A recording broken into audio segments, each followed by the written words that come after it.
사랑하는 김명희 문학TV 구독자 여러분 안녕하세요. 저는 시와 소설을 쓰는 김명희입니다. 잘 지내셨어요? 이제 2025년 설이 코앞이네요. 여러분은 지금 뭐 하면서 이 영상을 보고 있을까요? 전을 부치거나 잡채를 드시거나 행복한 사람들과 함께 있나요? 또는 혼자 계시나요? 다 즐기세요. 자, 오늘은 2025년 두 번째 신춘문예 시 당선작 경향신문의 토마토가 보이는 것보다 가까이 있음 안수현 당선자의 작품을 감상하고 배워보도록 할게요. 여러분 눈 감으세요. 토마토가 보이는 것보다 가까이 있음 안수현. 윗집은 오늘도 많이 더운가 보다. 아무렇게나 잘라두어 우리 집 창문에 아른거리는 에어컨 실외기 호스에서 물이 뚝뚝 떨어진다. 엄마는 시끄럽다면서도 마른 토마토 화분을 물자리에 밀어둔다. 새순 발끝을 받치고 있는 큰 줄기, 손끝이 새파랗다. 너를 이렇게밖에 밀어 올리지 못해 미안하다고 하는 누군가와 닮았다. 왜 자꾸 안쓰러운 표정을 짓는 걸까? 그냥 그렇게 된 건데 우린 순진한 토마토일 뿐인데. 어차피 충분히 어른이 되면 고개를 깊이 숙이고 자신을 떨어뜨려야 할 텐데. 땅에서 났으면서도 먼 하늘만 보고 자라 땅에 묻히기를 두려워하는 엄마 없는 엄마와 엄마밖에 없는 딸. 토마토는 어디에서든 뿌리를 내린다. 홀로 오래 있었던 토마토 과육에선 제 심장을 디두고 선 싹이 자라곤 한다. 해묵은 양수를 받아 마시며. 그것은 꽤나 외로운 일이다. 그래도 토마토는 그렇게 한다. 자, 어떤가요, 여러분? 참 친숙한 소재, 토마토. 그죠? 요즘은 친숙하지 않은 세상이 됐나요? 너무 물가가 비싸죠? 너무. 그렇지만 그래도 우리가 베란다 조금만 공간이 있으면 누구나가 방울토마토 한 포기쯤은 봄에 꼭 심잖아요. 그죠? 그리고 시골로 갈수록 토마토는 뭐 그래도 아직은 자주 접할 수 있는 채소죠. 토마토가 보이는 것보다 가까이 있음. 자, 이 제목에서 여러분 반짝 떠오른 거 뭘까요? 뭘까요?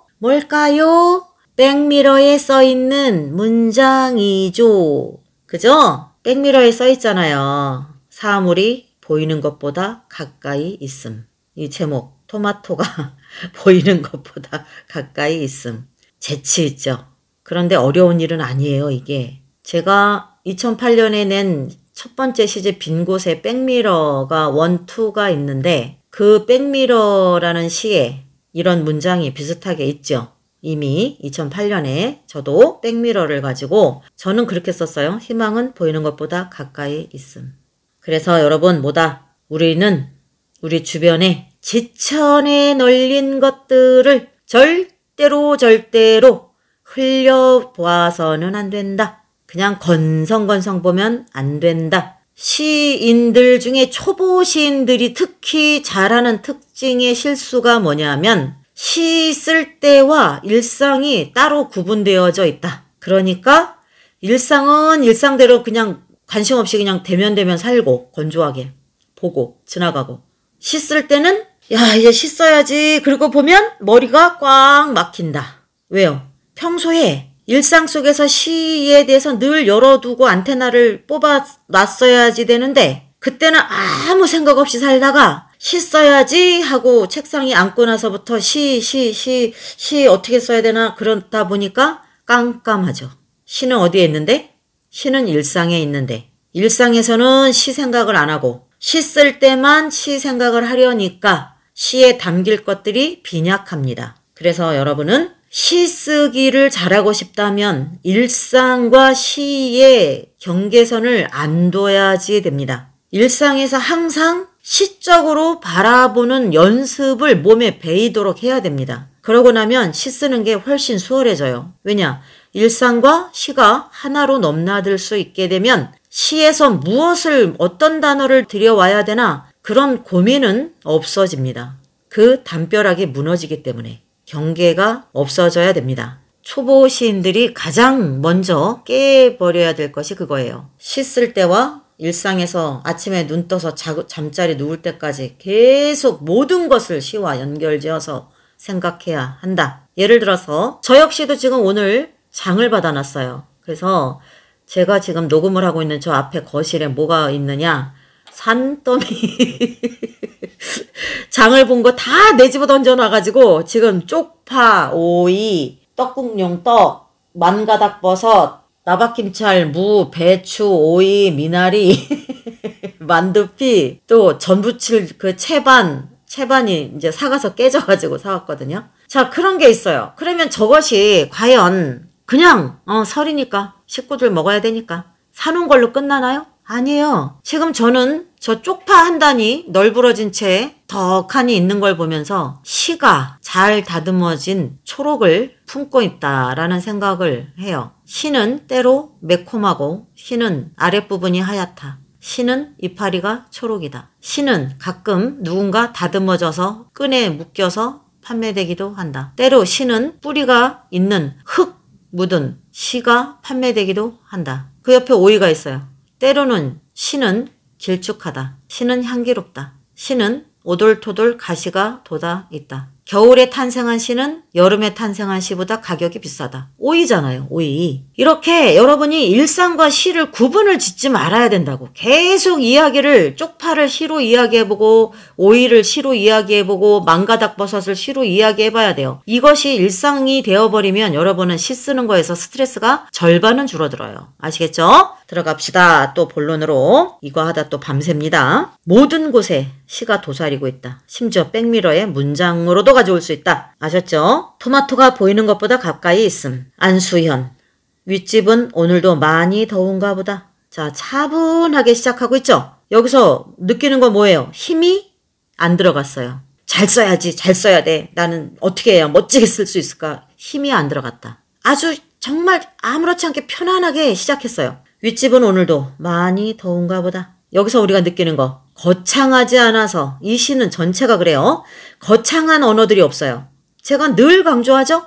거창한 언어들이 많이 들어갈수록 그 시는 폭망합니다. 폭망해요. 거창하지 않아서 울림이 힘이 센 작품이에요. 이 시가. 그러니까 여러분 시를 쓸 때는 항상 거창하고 휘황찬란하고 엄청나게 멋진 단어들은 가능한 쓰지 마세요. 그것은 다 불량식품이고 단물 빠진 껌이에요. 진솔하고 담백한 언어들이 시를 살린다. 윗집은 오늘도 많이 더운가 보다. 아무렇게나 잘라두어 우리 집 창문에 아른거리는 에어컨 실외기 호스에서. 이건 우린 누구나가 접한 경험이에요. 그런데 그것을 여러분이 시에 넣을 생각을 한다 못한다? 못한다. 이제부터는 많이 할 수 있다. 알았죠? 차분하게 시작하고 있어요. 물이 뚝뚝 떨어진다. 에어컨 실외기 호스에서 물이 뚝뚝 떨어진다. 엄마는 시끄럽다면서도 마른 토마토 화분을 물자리에 밀어둔다. 그럼 물이 뚝뚝 떨어지는 데다가 아유 이놈의 그 에어컨 실외기 소리 진짜. 그러면서 물 뚝뚝 떨어지니까 야 물 먹어 갖다 놓는 거예요.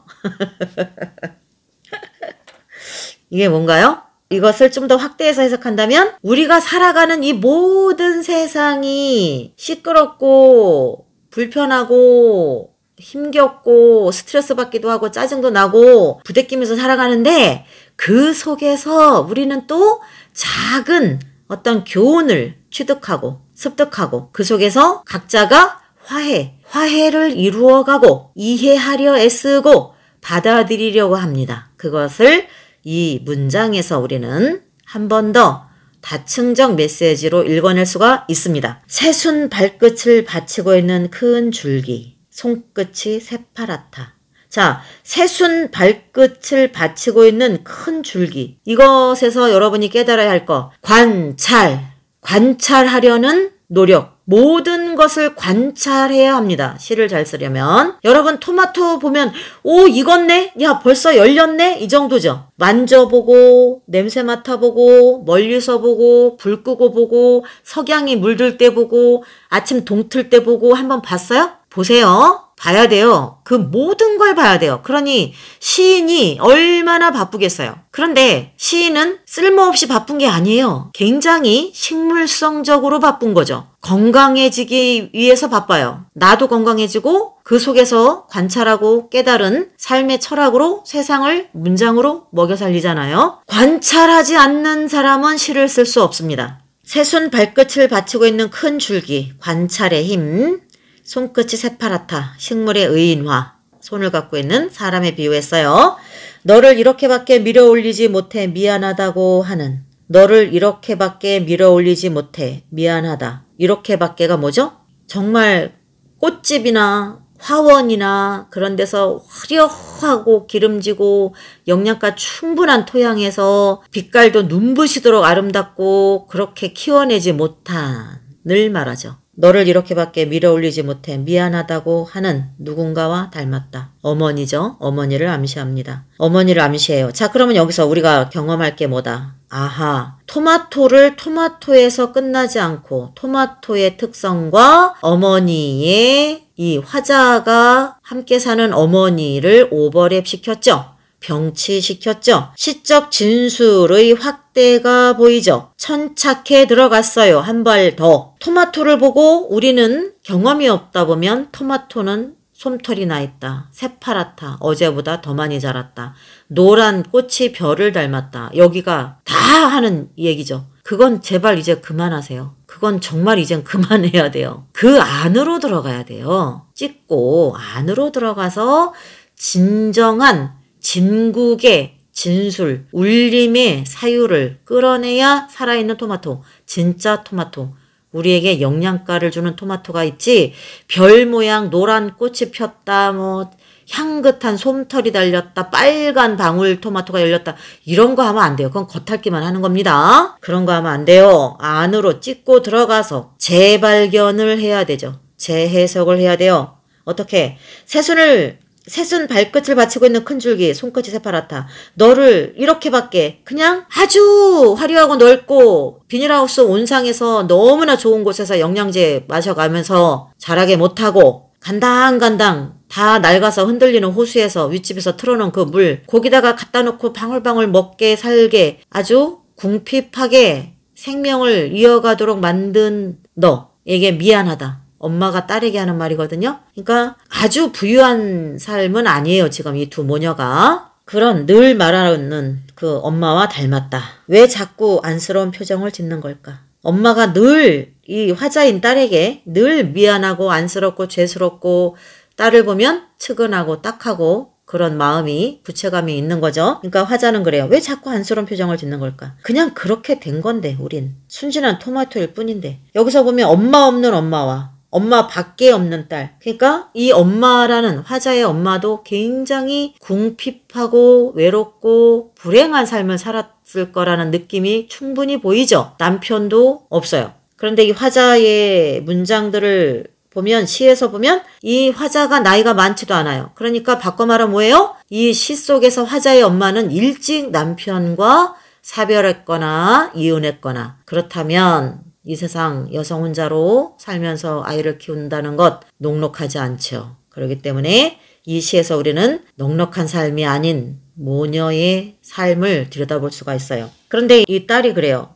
그냥 그렇게 된 건데 우린 순진한 토마토일 뿐인데 가정이 엄마가 일찍 깨졌거나 가난하게 딸아이를 키울 수밖에 없거나 이 모든 것이 나의 잘못이거나 엄마의 잘못이거나 우리가 그게 좋아서 선택한 게 아닌데 그냥 그렇게 어쩌다 보니 온전한 가정을 못 꾸렸고 어쩌다 보니 나에게 아빠가 없고 어쩌다 보니 그냥 그렇게 흘러간 거예요. 선택할 수도 없었어요. 근데 왜 자꾸 엄마는 나에게 안쓰러운 표정을 짓는 걸까? 그냥 그렇게 된 건데 우린 순진한 토마토일 뿐인데 어차피 충분히 어른이 되면 고개를 깊이 숙이고 자신을 떨어뜨려야 할 텐데 대상을 향한 차분한 관찰이 돋보이죠. 사유의 수고가 땀방울이 보이죠. 왜요? 토마토가 어렸을 때서부터 성장할 때는 쭉쭉쭉쭉쭉 막 아주 꽃장 자랍니다. 그러다가 토마토가 열기 시작하면서 어떻게 돼요? 그 무게, 토마토가 성장하고 주먹만큼 커지는 동안에 무게를 이기지 못해서 토마토는 관절이 이리저리 막 휘고 늘어지고 꺾이고 찢어지고 합니다. 그 토마토의 일대기를 이 화자가 놓치지 않았어요. 여러분 알고 있는 거와 응용하는 거의 차이는 하늘과 땅입니다. 여러분도 토마토의 일대기를 왜 모르겠어요? 다 알죠. 그러나 시에서 토마토의 일대기를 차분히 들여앉히는 그런 일은 자꾸 해야 늘어납니다. 땅에서 났으면서도 먼 하늘만 보고 자라. 땅에 묻히기를 두려워하는 엄마 없는 엄마와 엄마 밖에 없는 딸. 자, 땅에서 났으면서도 먼 하늘만 보고 자라. 뭐예요? 희망을 그래도 버리지 않고 내일은 그래도 나아질 거야. 그리고 우리 딸이 못난 엄마 만나서 지금은 비록 넓지 않은 방에서 초라한 베란다에서 화분 하나 마음껏 물 주기 어려운 열악한 환경에서 윗집에서 다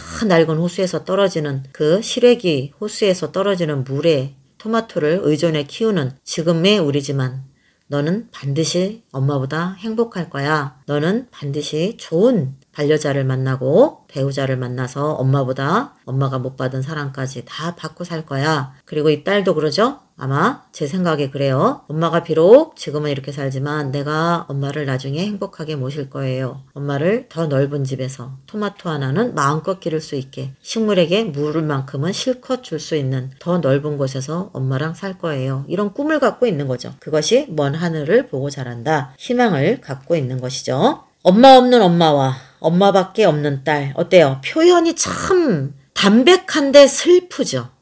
아주 막 거창하게 기름지게 비틀어서 꽈놓지도 않았어요. 엄마 없는 엄마와 엄마 밖에 없는 딸. 엄마의 반복법이면서 표현이 참신합니다. 그러니 여러분 시를 잘 쓴다, 멋지게 환유한다 라는 것이 반드시 외적인 변화만 중요한 게 아니다. 같은 의미의 문장도 어떻게 말을 바꿔치느냐에 따라서 새로워져요. 이미 여러분 다 아는 단어인데 늘 배치하는 자리에 그걸 또 배치하려고 하니까 시가 식상해집니다. 시를 쓸 때는 항상 자신이 익숙해진 것들을 거부하려고 해야 합니다. 알았죠? 토마토는 어디에서든 뿌리를 내린다. 심지어는 토마토는 마디마다 뿌리가 나옵니다. 이거 모르는 분 있을 거야 아마. 여러분 올해 토마토 꼭 길러보세요. 토마토는 마디마다 뿌리가 나와요. 얼마나 생명력이 길겠어요. 그러니까 부러지잖아요. 부러지면 땅에 닿는 그 부분에 뿌리가 내려요. 그러니까 채소 중에 가장 서민적인 것이 토마토라고 봐요. 저는 끈질겨요. 생명력이 잡초처럼. 여러분 올해 꼭 토마토 길러서 토마토 관찰하기 과제예요. 자, 토마토는 어디에서든 뿌리를 내린다. 어디에서든도 맞고 어디에서도 뿌리가 나온다. 뿌리를 뻗는다. 홀로 오래 있었던 토마토 과육에선 제 심장을 디디고, 자, 심장을 디디고라고 그랬어요. 심장을 먹고도 아니에요. 제 심장을 마시고도 아니야. 디디고, 심장을 디디고 밟고 선 거죠. 심장을 디디고 선 싹이 자라곤 한다. 그래요. 이게 제가 이야기한 게 그거예요. 꺾이고 부러지고 찢어지면 거기서 또 뿌리가 나와요. 그러니까 여기서 디디다라는 단어를 이 시인이 가져온 이유가 뭘까요? 뿌리가 그만큼 집요하게 딛고 일어나기 때문에 그래요. 식물의 뿌리가 우리 인간으로 보면 발이잖아요. 발. 그래서 딛다라는 시적 참신한 단어 선택이 된 거죠. 해묵은 양수를 받아 마시며. 그것은 꽤나 외로운 일이다. 삶은 다 외롭죠. 특히 제 심장을 딛고 다시 재기하고 다시 희망을 갖고 다시 일어나는 그 삶은 얼마나 더 고독하고 모질고 외롭겠어요. 그래도 토마토는 그렇게 한다. 여기서 토마토는 엄마와 딸이기도 하고, 여기서 토마토는 우리 모두이기도 하고, 여기서 토마토는 우리 이웃이기도 하고 서민이기도 하고, 그죠? 자, 그렇습니다. 당선 소감 볼게요. 헤드라인 그만 써야지 하며 쓴 글 힘내요. 다시 쓰겠습니다. 이 시인이요. 여러분 시를 그만 쓰려고 했어요. 얼마나 외롭고 고독하고 힘든 창작의 시간을 넘나들다가 그래도 아무리 공모전을 내도 러브콜도 안 오고 수상 소식도 안 오고, 그러니까 작가들 우리 시인들이 문인들이 주로 말할 때 펜을 꺾는다 라고 말하죠. 시를 그만 놔버리려고 했어요. 보니까. 그런데 마지막이다, 이번이 마지막이다 하고 보냈는데 덜커덕 하늘의 별을 딴 거예요. 그러니까 우리는 여기서 당선소감에서 또 하나 배우죠? 끝날 때까지 끝난 게 아니다. 포기는 배추 셀 때만 쓴다. 포기하지 않아야 또는 공모전에 계속 원고를 보내는 뭔가를 해야 뭔가가 일어나죠. 아무것도 하지 않으면 아무 일도 일어나지 않는다. 알았죠? 얼마 없는 목돈을 털어 덜컥 적금을 들어버린 기분입니다. 심사위원 선생님들께서 끌어올려 주신 당선작은 제가 시를 그만 써야지 생각하고 쓴 글이었습니다. 이번 작품이 그만 써야지 하고 마지막으로 쓴 작품이래요. 이 심정 저는 충분히 알아요. 왜? 저도 200번 떨어졌다니까요. 200번. 여러분 200번 떨어져 봤어요? 여러분 포기하면 안 돼요. 충분히 노력하지 않았으면서도 충분히 알지 못하는 것에 대해 답답함을 느끼는 제가 싫었습니다. 시의 기초도 모르면서 대단한 것을 써내고 싶은 욕심이 저에게 있다고 생각했습니다. 그래서 부끄럽고 화가 났습니다. 그럼에도 일상에서 기억해두고 싶은 순간들, 다양하게 오래 불러보고 싶은 이름들이 있어서 시를 쓸 수밖에 없었습니다. 그러니까 일상에서 이분은 뼛속까지 시인인 거예요. 시를 못 떠나요. 이분은 시의 중병에, 아름다운 중병에 걸린 거죠. 하루하루 조금이라도 행복해지고 싶어서, 솔직해지고 싶어서, 그래서 도망치지 않았습니다. 중간 생략 여러분 읽어보시고, 제 곁에 머물러주는 친구들에게 시가 어렵기만 하지는 않음을 이야기할 기회가 생겨서 기쁩니다. 제가 생각하는 시 문학은 쓴 사람의 진심이 담긴 삶의 궤적입니다. 오래 지켜보면 사랑하게 되고 믿어보고 싶게 되고 의지하게 되는 것이 시이고 사람입니다. 맞아요. 저도 그래요. 어떤 모임에서도 잘 쓰는 축이 아니었던 저를 그럼에도 불구하고 계속 말하게 하고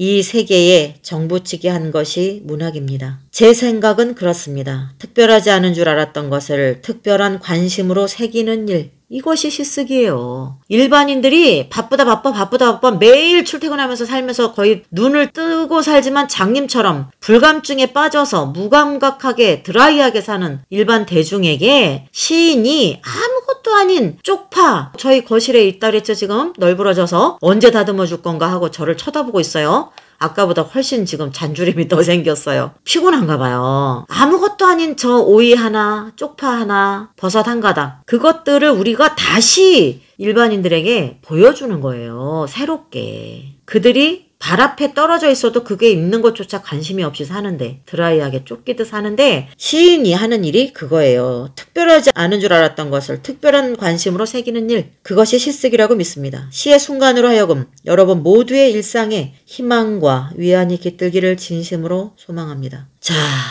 이렇게 98년 출생이에요. 98년이니까 28쯤 되겠네요. 심사평. 심사위원 김선오, 이경수, 이재니, 황인숙 시인님 이렇게 네 분이 심사를 하셨고 헤드라인 미안하다고 말하는 마음과 외롭고 질긴 생명의 온기. 자, 이거는 다 읽어야 되겠네요. 난데없는 비상계엄령의 충격이 채 가시지 않은 탄핵 소추안 가결을 하루 앞둔 날 4명의 심사위원이 한자리에 모여 앉아 온종일 신춘문예 시 응모작을 읽고 있던 풍경이 문득 현실감 없이 느껴졌다. 다 그랬을 거예요 아마 이번에는 신춘문예 당선작 발표도 아마 기대하고 고대했던 분들이 많이 없었을 겁니다. 너무 피곤했거든요. 이 나라의 국난 때문에. 저물어가던 2024년이 전혀 다른 성격으로 다가왔기 때문일까. 한강의 노벨문학상 수상을 덮을 만한 사건이 한 달이 채 남지 않은 2024년 이 땅에서 일어날 거라는 생각은 하지 못했다. 현실이 문학을 압도해버린 낯선 분위기 속에서 시 응모작들을 읽었다. 기후위기의 문제의식은 여전히 강세였고 여러분 기후위기 문제의식 시쓰기 열심히 하세요. 슬픔과 우울의 감정을 자기 고백적으로 드러낸 시가 자주 눈에 띄었다. 고단한 현실의 무게에 짓눌린 외롭고 무기력한 주체들의 목소리가 여기저기서 들려오는 듯했다.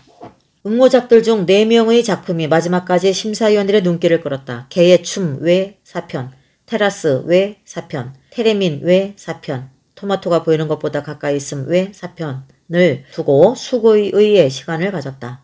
개의 춤 외 4편은 공간을 구축하는 방식이 매력적이었다.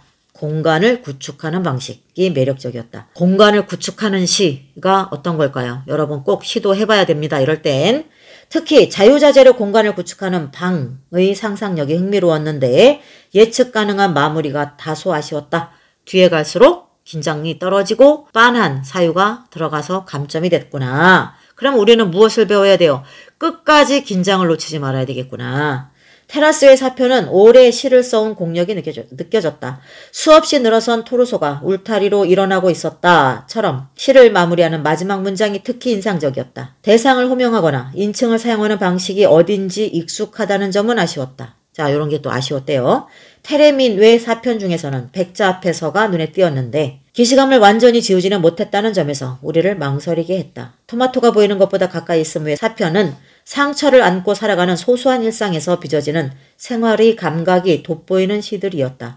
어머니로부터 유전되는 돌봄과 성장의 문제를 식물이 상상력을 통해 그려내는 시선이 믿음직스러웠다. 미안하다고 말하는 마음과 외롭지만 끝끝내 살아내는 질긴 생명의 온기가 심사위원들의 마음을 움직였다. 단 하나의 작품을 고르는 심사의 과정은 늘 어렵다. 의심이 확신으로 바뀌는 과정이지만 사실상 마지막 몫은 당선자에게 달렸다. 호명되지 못한 응모자들의 새해도 너무 춥지 않기를 바란다. 여러분 춥지 않아야 돼요. 힘내세요. 이번에 안수연 이 당선자도 혼자 고독하게 싸우다 이제 마지막이야. 이것만 하고 나는 시를 쓰지 않겠어. 이렇게까지 겨울 눈 덮인 벌판을 맨발로 걸어왔잖아요. 기어이 하늘에 별을 따고 면류관을 쓰잖아요. 여러분 떨어지는 것은 여러분에게 항체를 키우는 거예요.